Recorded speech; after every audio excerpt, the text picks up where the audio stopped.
छोटे से घर में सास जी चौकी पर बैठी पंखा झल रही थी। बाहर सूरज ऐसे आग बरसा रहा था जैसे तवा गरम हो गया हो।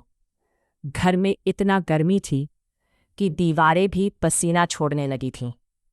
बहू राधा रसोई में रोटी बना रही थी। पसीने की बूंदें उसके माथे से टप टप गिर रही थीं। वह बोली, हे भगवान, इतनी गर्मी में तो इंसान की हालत पकौड़े जैसी हो जाती है। तभी सास जी आवाज़ लगाती हैं, अरे बहू, ज़रा पानी तो ला दे, गला सूख रहा है। बहू जल्दी से पानी लेकर आई। सास जी ने एक घूंट पिया और बोली, हाय राम, पानी भी गरम, लगता है कुएं में भी सूरज उतर गया है। बहू ने धीरे से कहा, सासू माँ, अगर घर में कूलर होता तो थोड़ी राहत मिलती। सास जी तुरंत भड़क गईं। कूलर? हमारे ज़माने में कौन सा कूलर था? हम तो हाथ का पंखा झलकर ही जवान हुए हैं। बहू मन ही मन बोली, आप जवान हुई, लेकिन मैं तो अभी से सूखने लगी हूँ। फिर बहू ने एक प्लान बनाया। उसने घर के पुराने टूटे ड्रम, कुछ बांस और पुरानी चादर लेकर एक देसी कूलर बनाने की कोशिश की। वो पानी भरकर चादर भिगोती और पंखे के सामने लगा देती। थोड़ी देर बाद हवा चलने लगी और घर में हल्की ठंडी ठंडी हवा आने लगी। सास जी को जैसे ही ठंडी हवा लगी, उन्होंने आंखें बंद करके कहा, अरे वाह, ये हवा तो स्वर्ग जैसी लग रही है। बहू मुस्कुराकर बोली, सासू माँ, ये है हमारा देसी कूलर। सास जी तुरंत उठ बैठी। अरे, ये तूने बनाया? अच्छा अच्छा। फिर सास जी अचानक बोली, लेकिन ये सब करने में कितना पानी खर्च हो रहा है, पानी तो बचाना चाहिए।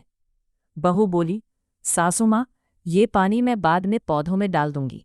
सास जी खुश हो गई, लेकिन फिर उन्हें एक और चिंता आ गई।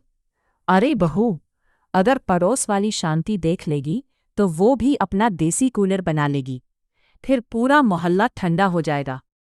बहू हंसते हुए बोली, सासू माँ, ठंडक बांटने से कम नहीं होती। सास जी ने आंखें तरेर कर कहा, लेकिन मेरे आराम में कमी नहीं होनी चाहिए। बहू ने कहा, ठीक है, मैं एक आइडिया देती हूँ, हम इसे सासू माँ स्पेशल कूलर बोलेंगे। सास जी खुश होकर बोली, हाँ, ये नाम ठीक है। अब सास जी रोज चौकी पर बैठकर उसी देसी कूलर के सामने आराम से बैठती और बहू को आदेश देती, बहू, हवा थोड़ा तेज कर दे, और हाँ, एक आम का पन्ना भी बना दे। बहू ने मजाक में कहा, सासू माँ, आप तो रानी बन गई।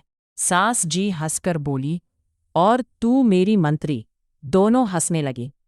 फिर शाम को जब मौसम थोड़ा ठंडा हुआ, सास जी ने बहू के सिर पर हाथ रखकर कहा, बहू, तू सच में समझदार है। गर्मी में दिमाग ठंडा रखना ही सबसे बड़ी बात है। बहू मुस्कुराकर बोली, और सासू माँ, आप भी आज पहली बार बहुत प्यारी लगी। सास जी बोली, अरे, ज्यादा मीठा मत बोल, वरना मुझे भी पसीना आ जाएगा। दोनों जोर से हंस पड़ी और देसी कूलर की ठंडी हवा में घर का माहौल भी ठंडा